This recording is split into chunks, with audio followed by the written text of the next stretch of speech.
दोस्तों, आज हम सुनने जा रहे हैं एक ऐसी कहानी जो जंगल के अंधेरों और डरावने राज को सामने लाती है। The horrors of the jungle and the man eater, George Hogan Knowles की लिखी हुई।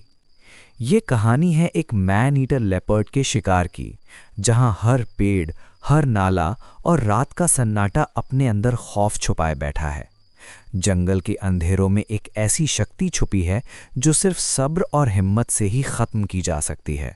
और इस कहानी में आप सुनने वाले हैं कैसे एक शिकारी और उसकी टीम ने अपनी जान का खतरा उठाकर उस डरावने मैन ईटर का सामना किया। अगर आपको सस्पेंस, जंगल एडवेंचर और हार्ट पाउंडिंग हंटिंग स्टोरीज पसंद हैं तो वीडियो को एंड तक देखिए और सब्सक्राइब कीजिए ताकि आप हमारी अगले जंगल हॉरर कहानियों से भी जुड़े रहें। सब्सक्राइब करें और बेल आइकन दबाएं ताकि जंगल के डरावने राज और शिकार की कहानियां आप तक पहले पहुंच सकें। जिंदगी कितनी अजीब लगती है। कभी कभी लगता है जैसे किसी और ही होश की दुनिया से कोई राज भरा झटका आता है और हम अपनी रोज की सीधी सी जिंदगी के दायरे से अचानक बाहर निकलकर गहरा सोचने लगते हैं। और सोचिए जरा, क्या वाकई अंधविश्वास और सपनों में कुछ सच छुपा होता है? क्या ये मुमकिन है कि कोई भी सोच, कोई भी ख्याल असल में बिल्कुल नया या अपने आप पैदा हुआ हो? क्या ये सब किसी अच्छे या बुरे सोर्स का रिफ्लेक्स हो सकता है, जिसका मकसद इंसान की समझ से बाहर हो? अच्छा सोर्स जो कुछ अच्छा बनाता है और बुरा जो तबाही की ओर खींचता है। कौन कह सकता है कि पुरानी कहावतों में छुपी बातें बिल्कुल झूठ हैं? वो कहावतें जो पीढ़ियों से चली आ रही हैं, जिन पर अंधविश्वास का लेबल लगा दिया गया, लेकिन जिनकी बुनियाद कभी न कभी किसी सच्चे तजुर्बे पर ज़रूर रही होगी। हमारे बुजुर्गों ने अपने तजुर्बे से ये बातें सिर्फ इसलिए छोड़ी होंगी ताकि आने वाली नस्ल को कुछ समझ आ सके। ऐसा कौन है जिसने अपनी ज़िंदगी के किसी मोड़ पर ये पुरानी बात सच होते हुए न देखी हो कि जब मुश्किल आती है तो एक नहीं, कई एक साथ आती हैं? या फिर ये कहना कि शैतान का जिक्र करो और वो सामने आ जाता है। लोग इसे मजाक समझते हैं, लेकिन इस बात में जितना सच है उतना ऊपर से दिखाई नहीं देता। खासकर जब बात हो मैन ईटर, बाघ और लेपर्ड जैसे दरिंदों की, जिन्हें लोग भूतिया या शैतानी नेचर से जोड़ देते हैं। अक्सर देखा गया है कि ऐसे खौफनाक जानवरों का जिक्र ही मुसीबत को दावत दे देता है, कभी मुसीबत की शक्ल में और कभी खुद उस दरिंदे की शक्ल में। अगर अपनी असल सूरत में नहीं तो किसी और रूप में ज़रूर। उसी वक्त मेरी बीवी का छोटा सा कुत्ता दोबारा वेरांडा के सामने दरवाजे के पास जाकर बैठ गया और तब अचानक बाहर बगीचे की ओर से, जो बड़ी सी हवेली के बाएं दिशा में सामने फैला हुआ था, एक अजीब सी हाउल सुनाई दी। बिल्कुल भेड़िए जैसी, लेकिन आवाज़ और ज़्यादा भारी, ज़्यादा बड़े गले से निकली हुई। सिर्फ डरावनी ही नहीं बल्कि बेहद हैरत अंगेज़। उस हाउल के तुरंत बाद कहीं घूमते फिरते सियारों के तेज भौंकने की आवाज़ आ गई और उसी पल हमारे सोने के कमरे की ओर से एक चीख सुनाई दी, हमारे 6 महीने के छोटे से बेटे की, जो घबराकर नींद से जाग गया था। उसके कमरे की खिड़की की स्लैट्स हवा के लिए खुली छोड़ी हुई थीं। सियार की वो तेज, घुसकर निकलती हुई चीखें जो पत्थर की दीवारों तक को चीर देते हैं, हमेशा से इंसान, उसके जानवरों और उसकी बस्ती के लिए खतरे का इशारा रही हैं। एक ऐसी वार्निंग जो घुप अंधेरी रात में गांव से गांव तक पहुंच जाती है। मेरी बीवी लपक कर बेडरूम की ओर भागी और हम दोनों मर्द कुत्ते को आवाज़ देते हुए उसे अंदर बुलाने लगे, फिर अपने कमरों की ओर दौड़े, बंदूक और गोली बारूद उठाने के लिए। लेकिन हम अभी कमरों के दरवाज़ों की दहलीज ही पार कर पाए थे कि वरांडा से छोटे कुत्ते की एक दर्दनाक चीख सुनाई दी और साथ ही जिंदगी और मौत की जंग जैसी आवाज़। हम दोनों तुरंत लाठियां उठाकर वापस मेन दरवाजे की ओर भागे। उस वक्त तक मुघर सिंह, हमारे गार्ड का पुराना सरदार, अपनी लोहे से जड़ी लाठी हाथ में लिए वहां पहुंच चुका था। हम बाहर निकले, तैयार थे कि कुछ भी देख सकते हैं, एक लेपर्ड, एक लकड़बग्घा या कम से कम कोई भेड़िया। लेकिन जो बुरा सा अंदेशा कुछ पहल पहले हमें जकड़ चुका था, उसकी रोशनी में ये सब कुछ और ही लग रहा था, जैसे जो सामने था वो इन सब से भी ज़्यादा भयानक हो। बेचारा छोटा सा टेरियर, एक मुर्दा जैसा पीला लाल रंग का दरिंदा जो सियार से थोड़ा बड़ा था, उसकी जानलेवा पकड़ में तड़प रहा था। एक ऐसी पकड़ जहां से बच निकलना नामुमकिन लग रहा था। पागल कुत्ता, मैड डॉग, मोक्सिंग जोर से चिल्लाया और हमें चेतावनी दी, संभल कर हजूर। अब लैंप की हल्की सी रोशनी वरांडा तक आ रही थी और उसी रोशनी में हमने देखा कुत्ते के मुंह से सफेद झाग निकल रही थी। आंखें अजीब सी थीं, बिल्कुल होश खो चुकी। लेकिन उसी पल हमारी छोटी सी टेरियर बहादुर जोई दोबारा उस पागल जानवर पर झपटी। एक ऐसा कदम जिसने उस पल मिस्टर एच और मुझे काटने से बचा लिया। तब मेरी बीवी दौड़ती हुई बाहर आई। मैं और मिस्टर एच तुरंत पीछे हटे, हॉल के अंदर जाकर उसे रोका ताकि वो आगे ना आए। हम जानते थे अब उस छोटे कुत्ते को बचाना मुमकिन नहीं था। बेचारी जोई को पहले ही काट लिया गया था, और जब सामने वाला जानवर हाइड्रोफोबिया की पकड़ में हो तो कोई भी उसे पकड़ने की हिम्मत नहीं करता। पागल कुत्ते की आंखें जलते हुए अंगारों की तरह लाल चमक रही थीं। वरांडा पूरा रेबीज के झाग से भर चुका था। इस पूरे हल्ला बोल के बीच मेरी बीवी अपने कुत्ते के लिए बिल्कुल टूट चुकी थी। अंदर कमरे में बच्चा रो रहा था, और तब अचानक बाहर से वही भयानक शैतानी हाउल दोबारा गूंज उठी। कुछ पल के लिए वो आवाज सब पर भारी पड़ गई। जोई की दर्द भरी चीखें, गार्ड का शोर और घबराए हुए सियारों की लगातार चीखें सब दब कर रह गईं। फिर एक जोर का झटका, पागल कुत्ते ने जोई को झटक कर दूर फेंका। उसी पल मोग सिंह और गार्ड के 2 आदमी आगे बढ़े। उनके हाथों में लंबी बांबू की लाठियां थीं। एक के बाद एक वो लाठियां उस बदनसीब पागल कुत्ते के सर पर पड़ने लगीं। तुरंत लैंटर्न लाए गए। जोई जमीन पर हाँफ रही थी, लेकिन उसे छुआ भी नहीं जा सकता था। उसका जिस्म पूरा पागल कुत्ते के थूक से भरा हुआ था।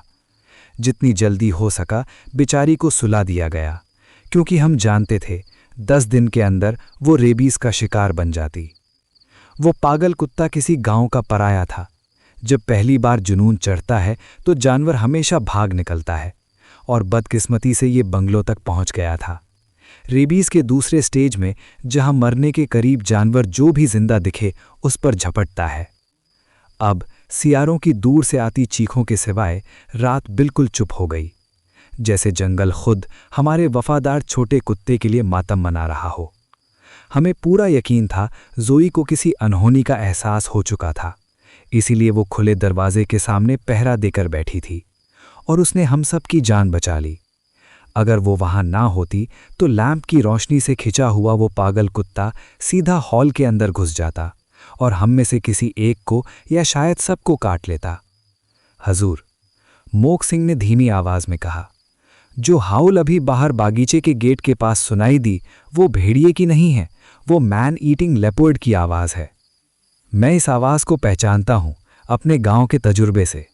मेरा गांव भी इसी तरह के जंगली इलाके में बसा था, और अपनी चालाकी में बुजुर्ग गार्ड बोला, man eating leopard man eating बाघ से भी आगे होता है।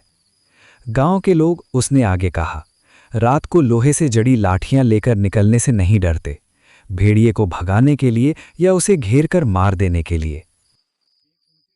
मैंने कहा, अब ये लेपर्ड ये सब कैसे जानता है? ये सुनकर बुजुर्ग गार्ड हैरान सा हो गया। अपनी सफ़ेद मूछें घुमाते हुए बोला, भगवान जाने। लेकिन उसने आगे कहा, मैन ईटिंग लेपर्ड अक्सर ये बात समझ लेता है कि भेड़िए की हाउल सुनकर लोग घरों से बाहर निकल आते हैं, जबकि उसकी अपनी दहाड़ सुनते ही लोग दरवाजे बंद करके अंदर छुप जाते हैं।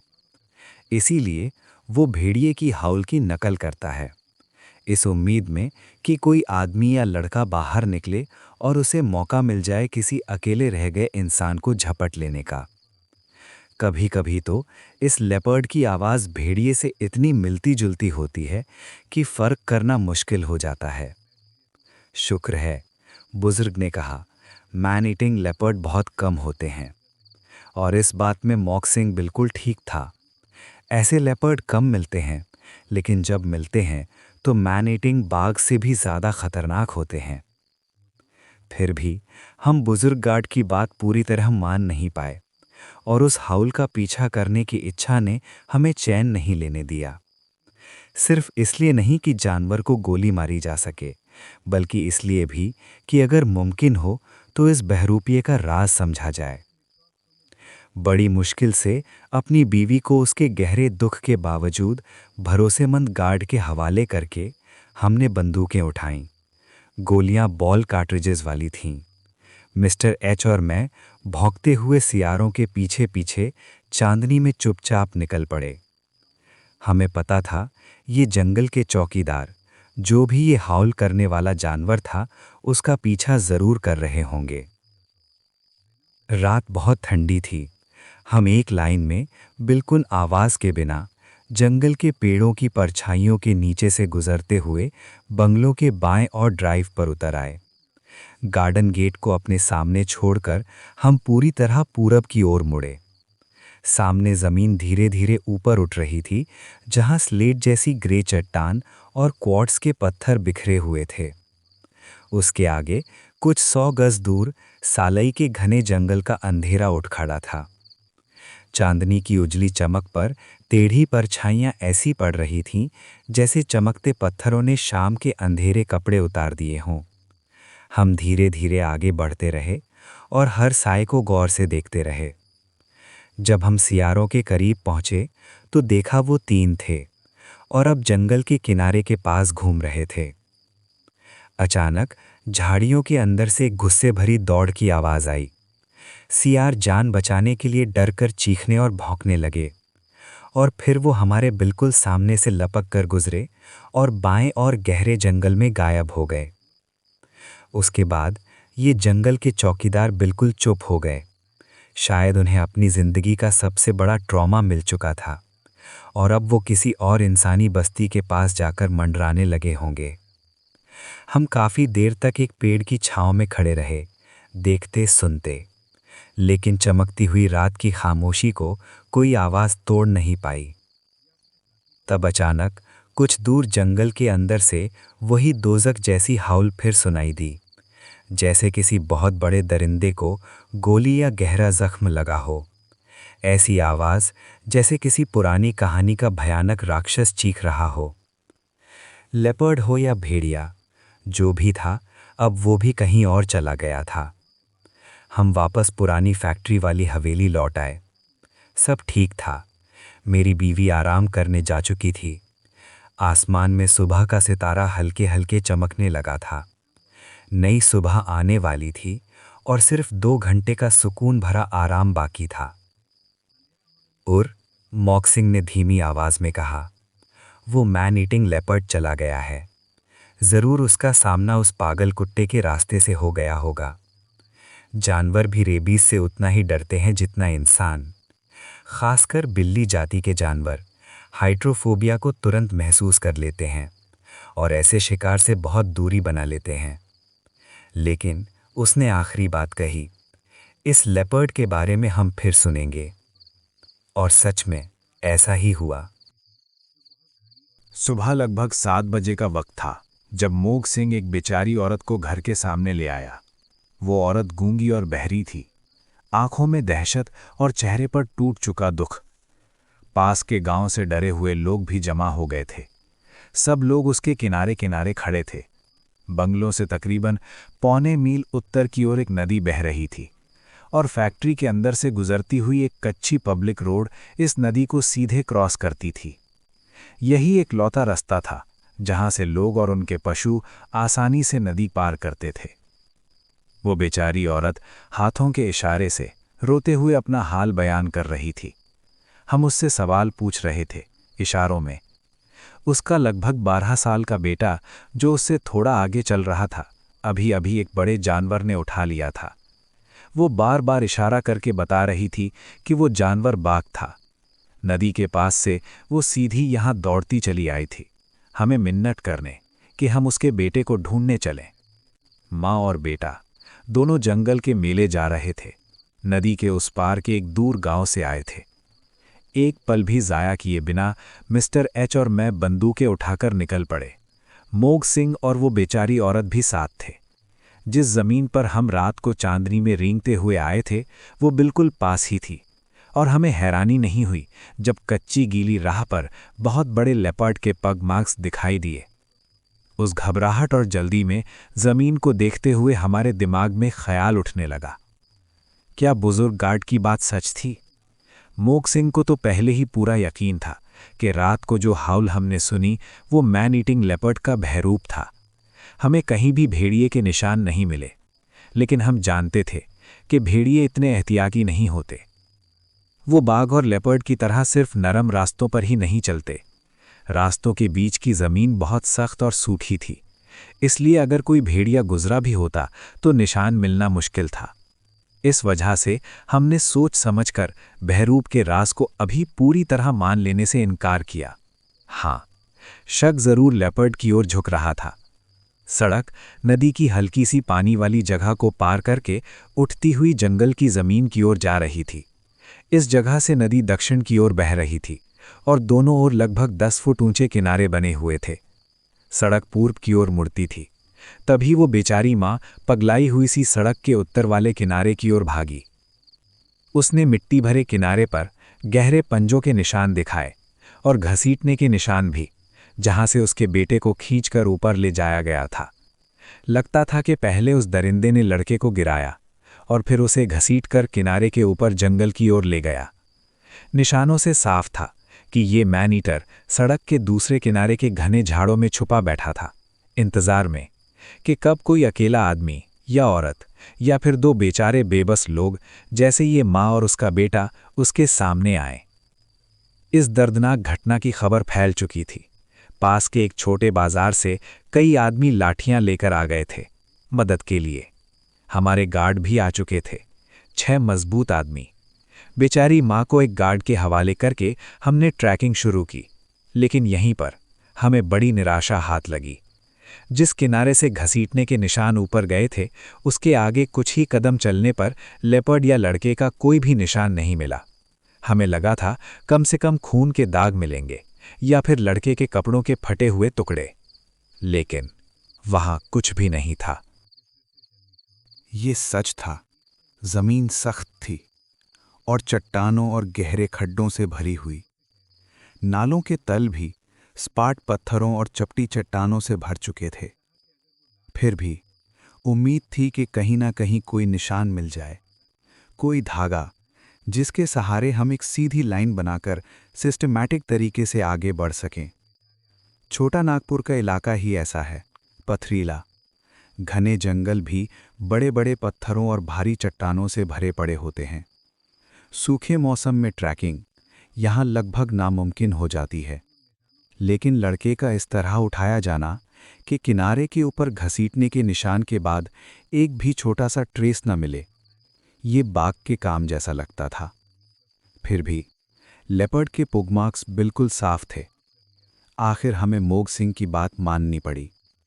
वो जंगल का पुराना खिलाड़ी था, एक अनुभवी वुड क्राफ्ट्समैन। उसका कहना था कि इतना बड़ा मैन ईटिंग लेपर्ड 12 साल के लड़के को कंधे पर डालकर कुछ ही घंटों में कई मील दूर ले जा सकता है। हमने जंगल का बहुत बड़ा हिस्सा छान मारा, हर नाले में झांकते, हर घाटी के अंदर घुसते रहे, लेकिन सब बेकार। आखिरकार शाम ढलते ढलते हमें तलाश छोड़नी पड़ी।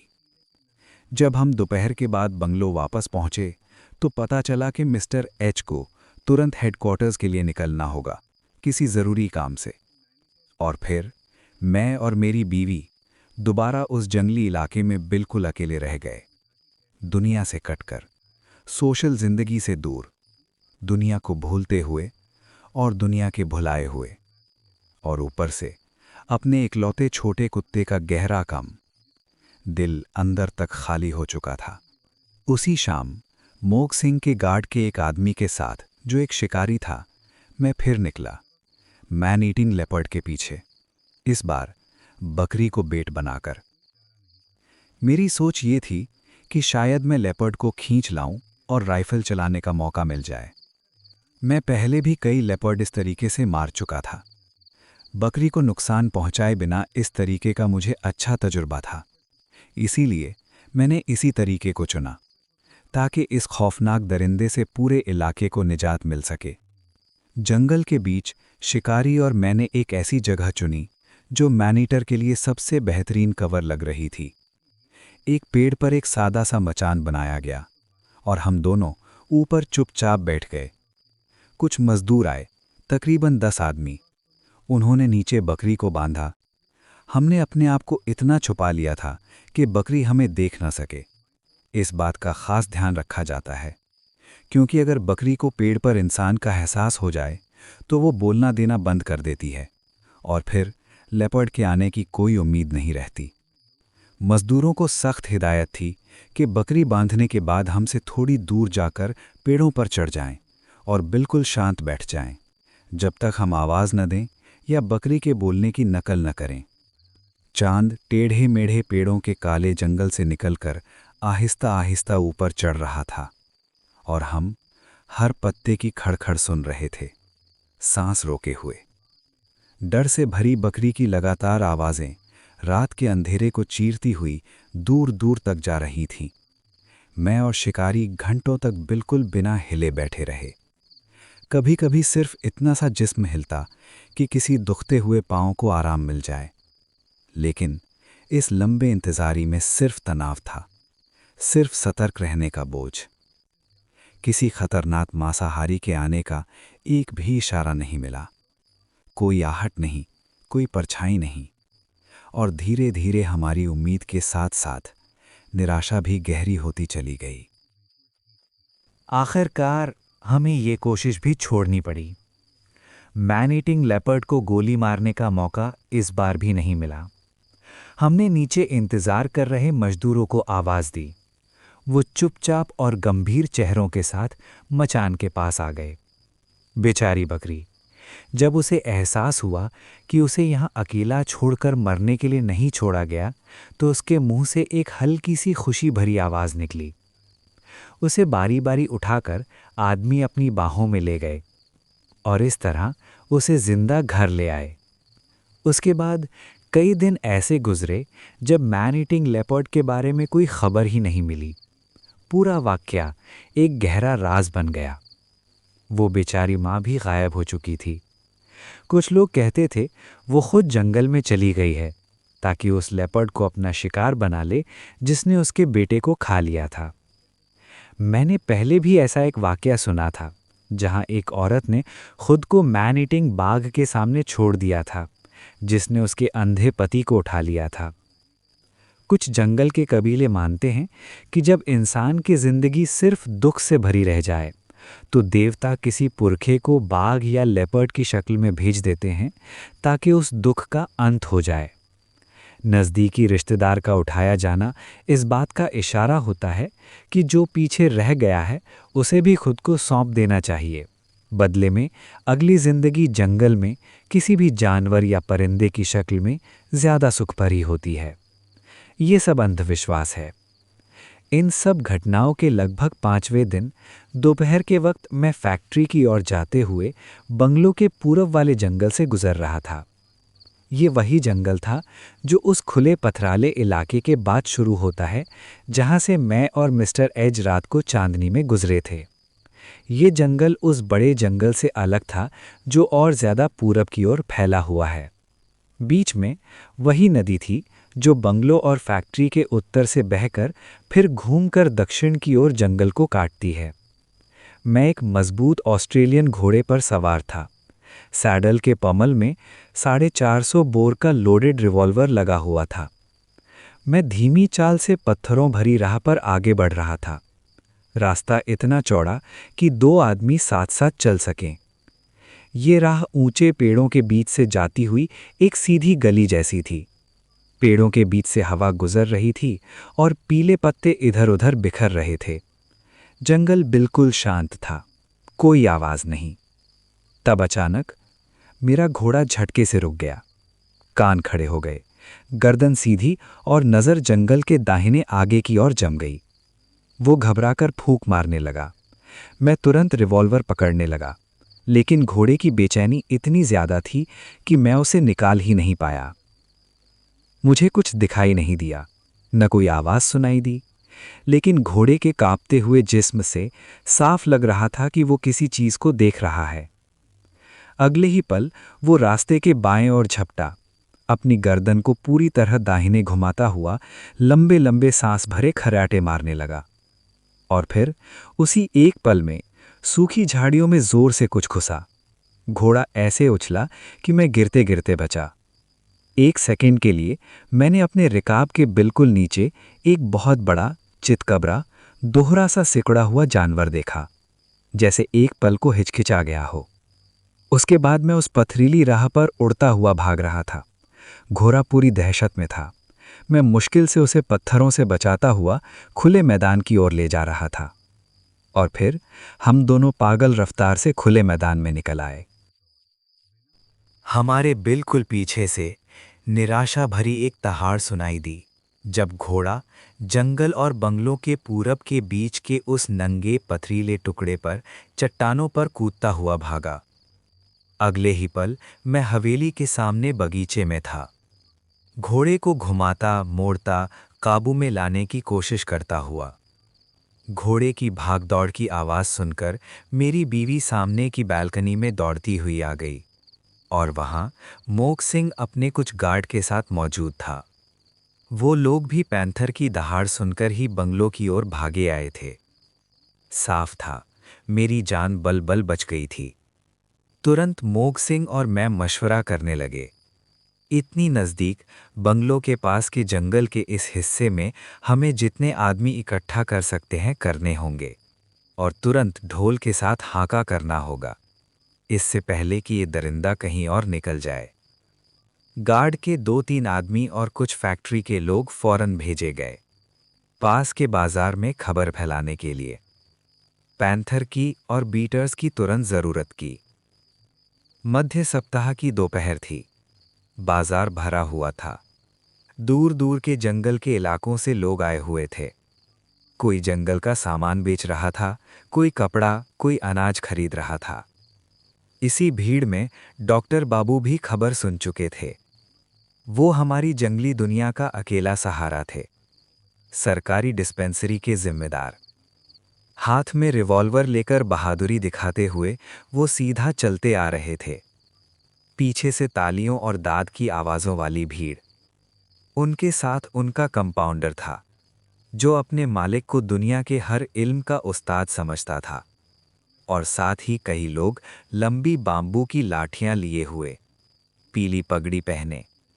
ये छोटे से राजा के गार्ड लग रहे थे, जो इस अजीब से जंगल के इलाके में रहता था। डॉक्टर बाबू का लिबास बिल्कुल नायाब था। खाकी जॉर्जपुर्स नीचे से फूले हुए, ऊपर किसी कलकत्ता के क्रिकेट क्लब का चमकदार स्वेटर, और सर पर छोटी सी काली बोलर टोपी, एक और को थोड़ी सी टेढ़ी। हजूर, डॉक्टर बाबू ने ड्रामाई अंदाज में कहा, मैं आपकी मदद करूंगा इस लेपर्ड को मारने में। बस शर्त यह है कि मुझे किसी ऊंचे पेड़ पर बैठा दिया जाए।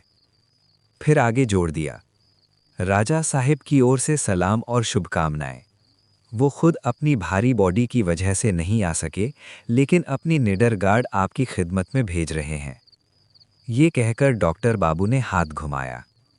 पीली पगड़ी वाले आदमी सीधे खड़े हो गए, मुस्कुराते हुए सलूट किया। शाबाश, मोग सिंह ने मूछें घुमाते हुए कहा। अब तो हमें बिल्कुल कोई चिंता नहीं। ये बाघ या लेपर्ड या पैंथर अब मुस्कुराना छोड़ ही देगा। हाँ? डॉक्टर बाबू ने आंखें सिकोड़कर बड़ी समझदारी से पूछा। हजूर, गार्ड ने हल्की सी हंसी के साथ कहा, हाथ जोड़कर अदब जताते हुए। मेरा मतलब ये है, डॉक्टर बाबू फिर बोले, कि आपको पता है दिल कहाँ होता है। ये बात उन्होंने इस अंदाज में कही जैसे खुद ही किसी गहरे पानी में उतर गए हों। बंगाली बाबू और अप कंट्री आदमी एक दूसरे पर पूरा भरोसा नहीं करते, और ब्रिटिश साहिबों के साथ अप कंट्री लोगों की वफादारी अक्सर बंगाली बाबुओं को चुभती है। और अब हम उस बड़े झुंड के साथ जाकर जुड़ते हैं जो बीटर्स का जमा हो चुका था। हाथों में बड़ी लाठियां, किसी के पास धनुष और तीर, और जगह जगह ढोल बजाने वाले। 200 से ज्यादा आदमी थे, और लगभग उतने ही पराया कुत्ते जो शिकार की उम्मीद में उछल रहे थे। पूरी भीड़ जोश से भरी हुई। बीटर्स को अच्छी तरह समझा बुझाकर मोक सिंह और मैं, डॉक्टर बाबू, उनके वफादार कंपाउंडर और अपने गार्ड के लठैल, साथ ही राजा के गार्ड के आदमी लेकर उस जंगल के इर्द गिर्द घूमने लगे जिसे इस रोमांचक हाके के लिए चुना गया था। हमें पता था कि जब आदमी करीब करीब रहते हैं तो लेपर्ड उन पर सीधा हमला नहीं करता, भीड़ उसके लिए ज्यादा होती है। नदी के किनारे जल्दी जल्दी कुछ मचान तैयार किए गए। फिर मोक सिंह और मैंने डॉक्टर बाबू और उनके साथी को इलाके के बिल्कुल पश्चिम कोने पर एक सुरक्षित पेड़ पर बैठा दिया। ये जगह मेरी मचान के बिल्कुल सामने थी। हाके का प्लान ये था कि बीटर्स दक्षिण से उत्तर की ओर बढ़ेंगे। डॉक्टर बाबू और उनके साथी के साथ 2 मजबूत लठैल बिठा दिए गए, क्योंकि दोनों बाबू ठंड और डर से कांप रहे थे। मैं खुद अपनी मचान पर चढ़ गया और मोक सिंह को इशारा किया कि हाका शुरू कर दिया जाए। बीटर्स को लगभग आधा मील चल कर आना था। उनकी पूरब वाली दिशा नदी के साथ साथ थी। नदी के किनारे पेड़ों पर आदमी बिठा दिए गए थे ताकि शोर मचाते रहें और लेपर्ड को नदी पार के जंगल में भागने से रोकें। मोक सिंह अपने मजबूत काट के साथ मेरी दाहिनी ओर कुछ दूर गहरे नाले को कवर करके खड़ा था। उसके पास ही ढोलची था। और फिर उसने धीमी सी आवाज में सिग्नल दिया और हल्ला शुरू हो गया। अरे भगवान, क्या हंगामा था! जैसे डर और जोश में कोई जुनूनी भीड़ अपना होश खो बैठी हो। ये गरजती हुई आवाज थी, जैसे कोई बड़ी नदी अपना बांध टूटकर बह निकली हो। ढोलों की जोरदार थप, हर साइज के टॉम टॉम इतनी जोर से पीटे जा रहे थे कि कुछ पल के लिए सब कुछ दब गया। फिर सींगों की आवाज और फिर कुछ पुरानी मजल लोडिंग बंदूकों की फायर, जिनमें सिर्फ बारूद भरी हुई थी। ये बंदूकें राजा की ओर से दी गई थीं और कुछ फैक्ट्री के पुराने स्टोर से निकली थीं। इस शोर ने जंगल को जगा दिया। सबसे पहले एक बड़ा सा नेवला बाहर आया, उसके पीछे उसके कई साथी। वो पिछले पैरों पर खड़ा हुआ, कान खुजाया, जैसे देख रहा हो कि वो सपना तो नहीं देख रहा। फिर उसने शोर को सुना और अपने साथियों की ओर देखा, जैसे उन पर शक कर रहा हो कि शायद इसी शांति को बिगाड़ने की साजिश इन्होंने की हो। फिर वो आगे बढ़ गया और उसके साथी चांदी सी चमकती परछाइयों की तरह शोर के बीच से फिसलते हुए निकल गए। हंगामा और तेज हो जाता जब भी कोई जानवर दिख जाता, कभी लकड़बग्घा, कभी पेड़ पर चिपकी हुई चिपकली। फिर अचानक शोर थोड़ा धीमा पड़ जाता और तब अचानक मेरे कानों में घबराहट भरी चीखें पड़ीं। अरे भगवान, अरे भगवान! मेरी मचान से नीचे एक सकरी सी खुली जगह दिख रही थी। वहां मैं लोगों के हाथ पांव हिलते हुए देख सकता था। और तब मेरी जान निकल गई। मैंने देखा एक रिवॉल्वर की चमकती हुई नली हर दिशा में घूम रही थी। तब अचानक एक सख्त आवाज गूंजी, संभल के, उस हथियार को ऐसे मत घुमाओ।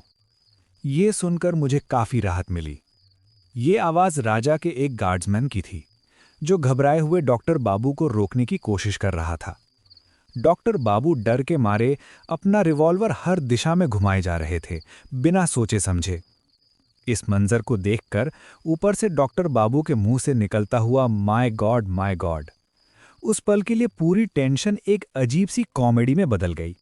हालांकि खतरा अभी भी बराबर था, क्योंकि लोडेड रिवॉल्वर कभी ऊपर उड़ते कौवे की ओर, कभी नीचे झाड़ियों में चहचहाती चिड़िया की ओर घूम रहा था। सबसे गंभीर आदमी भी मुस्कुराए बिना न रह पाता। तब अचानक मेरी बाईं ओर से सूखे पत्तों की खरखर सुनाई दी। 3-4 सियार बाहर निकले। इस शोर शराबे ने उन्हें भी चौंका दिया। ये जंगल के चौकीदार दुम दबाए इधर उधर उछलने लगे, जैसे उनकी सारी हिम्मत निकल गई हो। फिर एक जगह रुककर हाँपते हुए एक दूसरे को घूरने लगे, बिल्कुल कॉमिक अंदाज में। टॉम टॉम्स का शोर और पागल भीड़ की चीख पुकार और तेज होती जा रही थी, और सियार मेरी मचान के नीचे से शक की नजरों से देखते हुए चुपचाप निकल गए। अगले ही पल एक बड़ा जंगली सूअर अपने बच्चों के साथ मेरे बिल्कुल सामने से बिजली की तरह दौड़ गया। फिर अचानक नदी के किनारे मेरी बिल्कुल बाईं ओर 2 सियार भौंकने लगे। ये आम आवाज नहीं थी, ये खतरे की पुकार थी। क्लिक, क्लिक, मेरा अंगूठा अपने आप बंदूक के हैमर पर आ गया। मैं धीरे से अपनी मचान में खड़ा हुआ, बेहतर नजर के लिए। तभी नदी के किनारे लगे स्टॉप से भयानक शोर उठा। लोग ताली बजा रहे थे, चिल्ला रहे थे, लेपर्ड, लेपर्ड। लगता था दरिंदा उधर से निकलने की कोशिश कर रहा है। मेरी बंदूक लीथल बॉल से भरी हुई थी। मैं बेचैनी से इधर उधर देख रहा था। और तब मैं ड्राइव के बीच, बेलों और घनी झाड़ियों के बीच गोली की आवाज, चीखें, ऐसा लगा जैसे जंगल फट पड़ा हो। उसी पल मुझे कुछ तेज हरकत करता दिखा। पेट जमीन से लगाए, अंधेरा सा, बड़ा सा जिस्म, शायद काला लेपर्ड छांव और रोशनी के बीच फिसलता हुआ। इसी वक्त फिर हवा में गूंजा, माय गॉड, माय गॉड। लेकिन अब डॉक्टर बाबू की आवाज मेरे कानों तक मुश्किल से पहुंच रही थी। वो भयानक साया जितनी जल्दी दिखा उतनी ही जल्दी मेरी बाईं ओर की एक छोटी पहाड़ी के पीछे गायब हो गया। वहां घनी झाड़ियां थीं, ऊपर ऊंचे पेड़, नीचे बिल्कुल अंधेरा। मैं आंखें गाड़े हर पत्ते को देख रहा था। बीटर्स पागल जैसे चिल्लाते हुए करीब आ रहे थे। हर पल खतरा बढ़ रहा था। लोग रास्ते में आ जाते तो गोली चलाना मुश्किल हो जाता। हवा कांप रही थी। पूरा जंगल जिंदा हो उठा था। पक्षी मेरे सिर के ऊपर से घबरा कर उड़ रहे थे।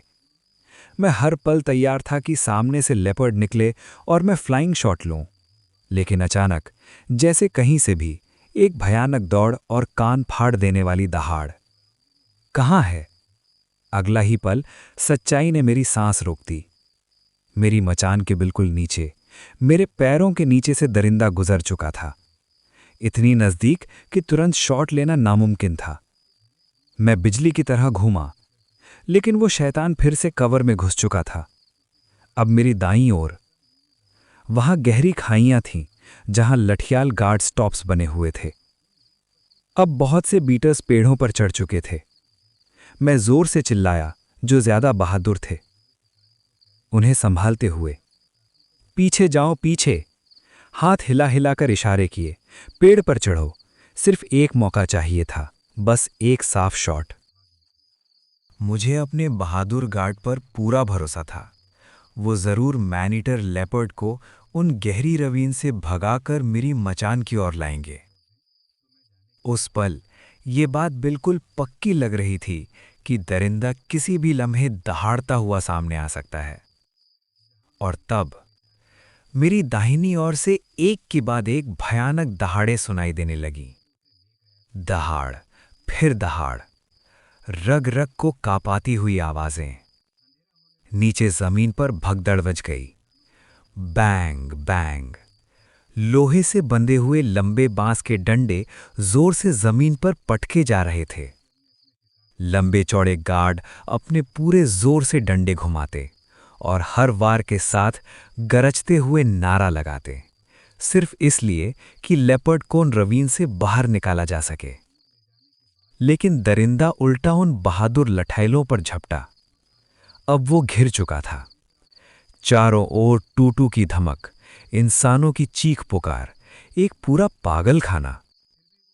अचानक एक दर्द भरी चीख उठी। आह! किसी गार्ड को लेपर्ड ने जख्मी कर दिया था। तुरंत और तेज चीखें गूंजने लगीं। मारो, भगाओ, दरिंदे को भगाओ। इसी शोर के बीच मोग सिंह की गरजती आवाज सुनाई दी। उसकी चीख अपने आदमियों को और जोर लगाने का हुक्म दे रही थी। और तब इस हंगामे के साथ ही मैनीटर लेपर्ड दहाड़ता हुआ वापस मेरी ओर जंगल चीरता हुआ आने लगा। मैं तैयार था, बस वो खुले हिस्से को पार करे और उसी पल मेरे लिए एक खौफनाक मंजर। मेरी दाहिनी ओर के एक छोटे से पेड़ से एक दुबला पतला पगड़ी पहने नौजवान फिसलता हुआ नीचे आया। ये बंगलों का लड़का था। ये यहां कैसे पहुंच गया? मैंने सख्ती से मना किया था कि कोई भी घर का आदमी हाके में शामिल नहीं होगा। वो बेचारा दहशत में पागल हो चुका था। चिल्लाता हुआ मेरी मचान की ओर भागा, मुझे बचाओ, मुझे बचाओ। और उसी पल झाड़ियों से निकलकर दहाड़ता हुआ मैन ईटर लेपर्ड सामने आ गया। उसने लड़के को देख लिया। बिना एक पल सोचे इस पूरे हंगामे के बीच अपनी पूरी कातिलाना ताकत के साथ उस मासूम पर झपटा। पंजे, दांत और कान फाड़ देने वाली दहाड़।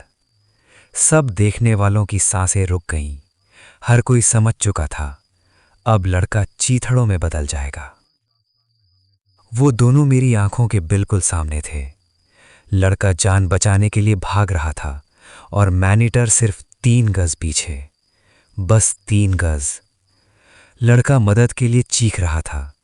मेरे हाथ कांप रहे थे, बंदूक कंधे पर भी कांप रही थी।